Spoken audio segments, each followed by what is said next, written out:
Reflexão do dia 26 de setembro de 2024, 25ª semana do Tempo Comum, quinta-feira, Santo do Dia, São Cosme e São Damião, os irmãos gêmeos médicos.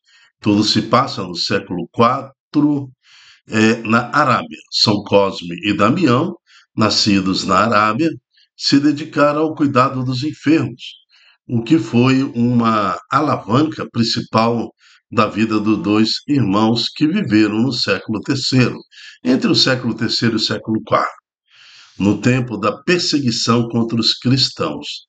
Eles cuidavam dos doentes sem aceitar remuneração, anunciando Jesus. Por isso receberam o apelido de anárgiros, a palavra grega que significa sem dinheiro, sem prata. A sua fama de homens corajosos e distintos, benfeitores e evangelizadores espalhou-se rapidamente por toda a região. O suplício dos dois irmãos é narrado pela lenda áurea, que eles foram então condenados à morte por ser testemunho de Jesus. Primeiro jogado ao fogo, de onde saíram ilesos. Depois foram condenados à lapidação, mas as pedras que jogaram nele voltaram contra os atiradores.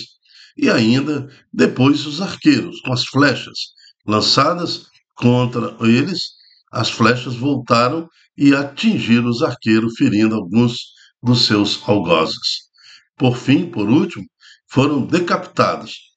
O ano não pode ser confirmado, mas a certeza é que foi no início do século IV. São Cosme e Damião, gêmeos, médicos, rogai por nós. Eu quero lembrar que São Cosme e Damião são santos católicos, tá?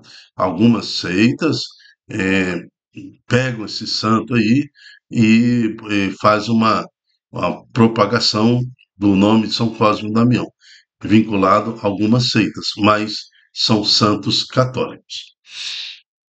Primeira leitura. Estamos reunidos em nome do Pai, do Filho e do Espírito Santo. Amém. Na primeira leitura de hoje, em Eclesiastes, capítulo 1, estudamos sobre a vaidade das vaidades. Diz o Eclesiastes, vaidade das vaidades. Tudo é vaidade. Que proveito tira o homem de todo o trabalho com o qual se a fadiga debaixo do sol?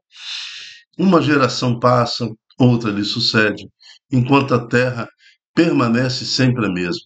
O sol se levanta, o sol se deita, apressando-se para voltar ao seu lugar, de onde novamente torna a levantar-se, dirigindo-se para o sul e voltando-se para o norte, ora para cá, ora para lá, vai soprando o vento para retornar novamente ao seu curso.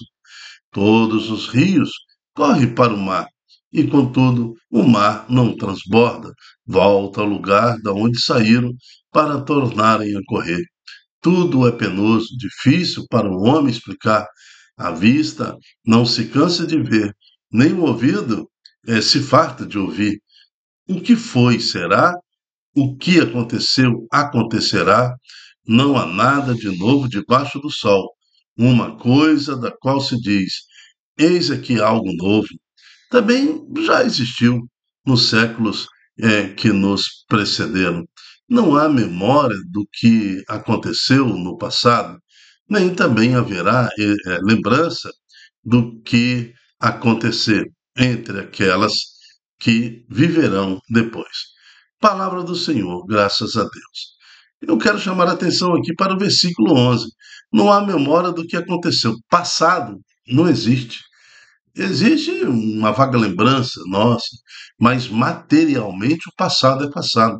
Até quando eu comecei a falar aqui no início do programa, reflexão do dia, né, dia 26, isso já ficou no passado, né? O passado não existe. Eu posso reviver essa gravação que a gente fez, mas vendo no presente, né? Vendo no presente. Futuro não existe. Então, não há memória do que aconteceu no passado, nem também haverá lembrança do que acontecer. O futuro não aconteceu ainda. Então eu não posso viver a minha vida no passado e nem projetar e viver a minha vida no futuro que não existe.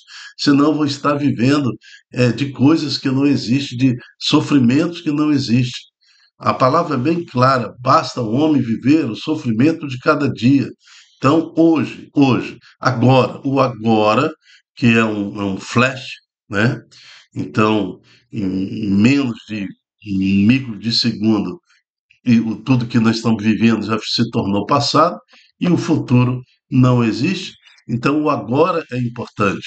Viva agora intensamente, viva agora amando a Deus, respeitando o Senhor, colocando sua esperança em Jesus Cristo, para depois não chegar na sua velhice e ter a conclusão que o autor de Eclesiastes teve, né? Salomão, é, corri atrás do vento. Ou seja, vivi e não colhi nada. Sempre pensando no futuro, sempre me culpando pelo passado, corri atrás do vento. Vaidade, diz Eclesiastes, vaidades da vaidades. Né? Então, vamos buscar nutrir o nosso tempo, o nosso presente, com todo o recurso diante do Senhor Jesus. Amém. O responsório de hoje é o Salmo 89. Ó Senhor, vós foste sempre um refúgio para nós. Vós fazeis voltar ao pó todo mortal, quando dizeis: voltai ao pó, filhos de Adão, pois 1000 anos para vós são como ontem, qual a vigília de uma noite que passou. Então, aqui o Salmo também está falando isso. Então, diante de Deus, se eu vivo um segundo diante de Deus, apenas fui concebido, mas na concepção não houve continuidade, né? Aquele neném que você perdeu às vezes por um aborto espontâneo, aquela gravidez que não foi à frente, a criança mal foi concebida. Mas o que é viver uma semana, 2 semanas e viver 80 anos? Diante de Deus, mesma coisa. Né? Então, para vós, vós fazei voltar ao pó o mortal, quando dizeis: voltai ao pó, filhos de Adão, pois 1000 anos para vós são como ontem para Deus. Não tem sentido, gente. Então, vamos glorificar a Deus, viver intensamente o nosso dia presente. Deus está apelando, Deus está falando para nós hoje, Deus está colocando na Sua palavra. Não sofra pelo passado, não sofra pelo futuro, viva intensamente hoje. É hoje que Deus quer te converter para a sua salvação. Evangelho está em Lucas capítulo 9, de 7 a 9. O Senhor esteja conosco, Ele está no meio de nós. Proclamação do Evangelho de Jesus Cristo, segundo Lucas. Glória a vós, Senhor. Naquele tempo, o tetrarca Herodes ouviu falar de tudo o que estava acontecendo e ficou perplexo, porque alguns diziam que João Batista tinha ressuscitado dos mortos, outros diziam que Elias tinha aparecido e outras ainda que um dos antigos profetas tinha ressuscitado. Então Herodes disse: eu mandei degolar João Batista, que é esse homem sobre quem ouço falar essas coisas, e procurava ver Jesus. Palavra da salvação. Glória a vós, Senhor. Né? Então, quem é este homem sobre quem ouço falar essas coisas? Assim como Santos Cosme e Damião, sabendo do risco de vida, sabendo que ao proclamar Jesus seriam mortos, como foram decapitados, mas eles continuaram a proclamar Jesus, porque quando eu proclamo o nome de Jesus, também as autoridades vão um dia saber quem é esse Jesus, porque incomoda, o cristão incomoda o pecador.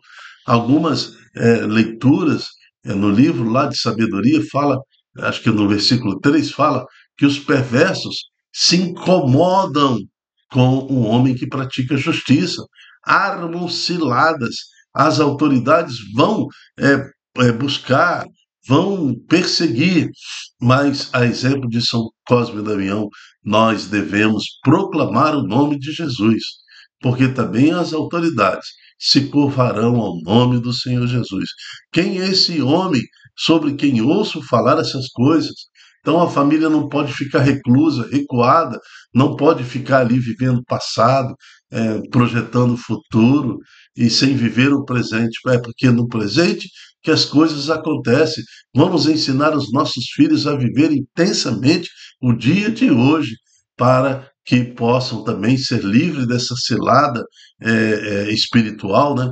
É grande armadilha viver um complexo de culpas sobre culpas, né, de atitudes que aconteceram no passado, mas sabendo que o alçapão se abre, as portas e janelas da alma se abrem no tempo presente. É decisão de buscar Jesus, de se converter no Senhor e de aceitar a salvação e de aceitar uma nova vida.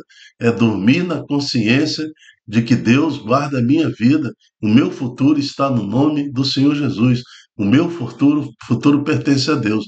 Eu vou viver intensamente o dia de hoje, lógico, preparando o dia de hoje, né, no trabalho, na escola, tudo, que o meu futuro vai ser garantido. Agora, se eu não vivo o dia de hoje, né, fico refém das depressões, angústias, lembranças, acaba numa ciranda emocional psicológica e acabo sendo aprisionado espiritualmente.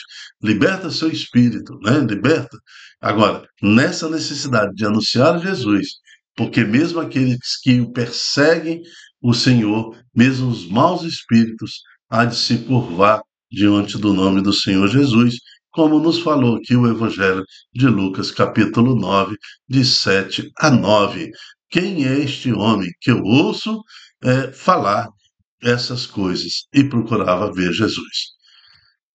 Eu me chamo Dilton Góes e o nosso projeto chama-se Ai de Mim, Se Não Evangelizar. Seja você um evangelizador, ajude almas a sair desta prisão emocional. Como, Dilton? Multiplicando em suas redes sociais esta pregação, esse ensino, para que mais e mais corações nos acompanhem todos os dias para buscar o conhecimento da profundeza da liturgia do dia. E que Deus abençoe você por esta ação. Até a próxima, se Deus quiser. Tchau, tchau.